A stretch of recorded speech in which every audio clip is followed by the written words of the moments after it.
अंजलि एक मध्यम वर्गीय परिवार से थी जिसने अपनी स्नातक की पढ़ाई पूरी कर ली थी और अब वो अपने घर पर ही छोटे बच्चों को ट्यूशन पढ़ाती थी। अंजलि का रंग गोरा था और वह दिखने में बिल्कुल गुड़िया की तरह थी।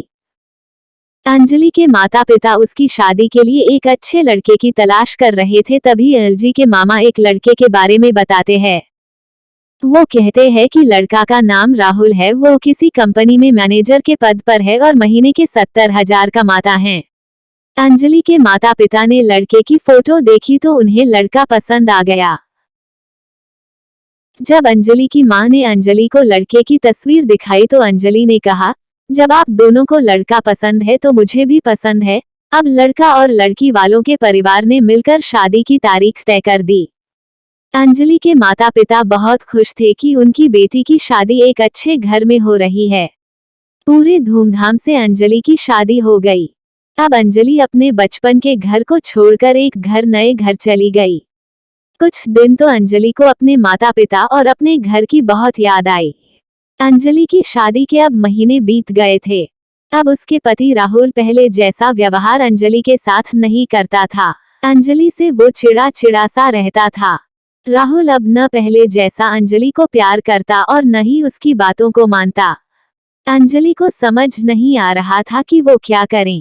वो बस रोकर अपने दर्द को कम करने की कोशिश करती। एक दिन अंजलि को पता चला कि राहुल सिगरेट पीने के बहाने छत पे जाता और किसी लड़की से बातें करता है। जब अंजलि ने राहुल से पूछा कि आप रोजाना छत पे जाकर किससे बात करते हैं, तो इस पे राहुल ने जवाब दिया कि वो मेरे ऑफिस का फ्रेंड है, बस उसी से बातें करता हूँ और तुम अपने काम से मतलब रखो, ज्यादा सीआईडी बनने की जरूरत नहीं है। होली का दिन था। राहुल के कुछ दोस्त उसके घर आए थे। सभी ने घर पर पार्टी किया।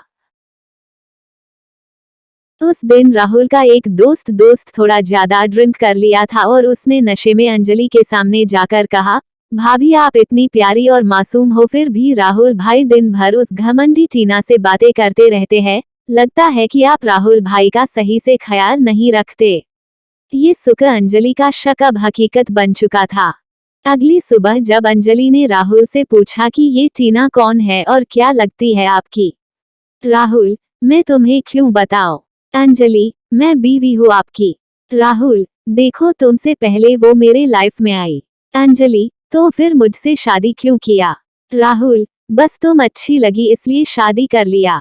अंजलि, अब तुम देखना मैं उस कमीनी लड़की को कैसे सबक सिखाता हूँ। टीना को जब अंजलि ने कमीनी कहा तो राहुल ने गुस्से में अंजलि को बहुत मारा और उसे कमरे में बंद कर दिया। अंजलि के सास को सब पता था, फिर भी वह अपने बेटे के सामने एक शब्द भी नहीं बोलती थी। शाम को जब राहुल आया तब उसने रूम का दरवाजा खोला। उस दिन अंजलि की तबीयत खराब हो गई, फिर भी उसी हालत में उसने खाना बनाया। अंजलि ये सारी बातें अपनी मां को बताना चाहती थी, लेकिन चाहकर भी वह नहीं बता पा रही थी क्योंकि वह जानती थी कि अगर उसके माता पिता को ये सब पता चलेगा तो वह परेशान हो जाएंगे। राहुल अब अंजलि के साथ नौकरानी जैसा व्यवहार करने लगा। छोटी छोटी बातों पे उसे मारता। अंजलि अब धीरे धीरे डिप्रेशन का शिकार होने लगी। उसके दिमाग में गलत गलत ख्याल आने लगे। अब न वो समय पे खाना खाती और न ही किसी से बात करती। आखिरकार एक दिन अंजलि ने रूम में फांसी लगाकर आत्महत्या कर ली। अंजलि ने आत्महत्या का कारण किसी को नहीं बताया, लेकिन उसके सास को पता था कि अंजलि ने आत्महत्या क्यों किया। दूसरी तरह अंजलि के माता पिता का रो रो कर बुरा हाल हो गया। अंजलि की मां ने पुलिस को आत्महत्या कारण उसके ससुराल वालों को बताया। पुलिस राहुल और उसके माता पिता को ले गए, लेकिन पैसों के दम पर कुछ ही दिनों में राहुल और उसके माता पिता जेल से छूट गए।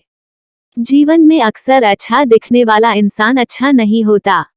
उसके अंदर कहीं ना कहीं बुराई छुपी होती है और वही बुराई किसी की जिंदगी को बर्बाद कर देती है। कुछ ऐसा ही अंजलि के साथ हुआ। फ्रेंड्स, अगर स्टोरी पसंद आए तो लाइक और शेयर करें। ऐसी ही स्टोरी दोबारा सुनने के लिए सब्सक्राइब जरूर करें।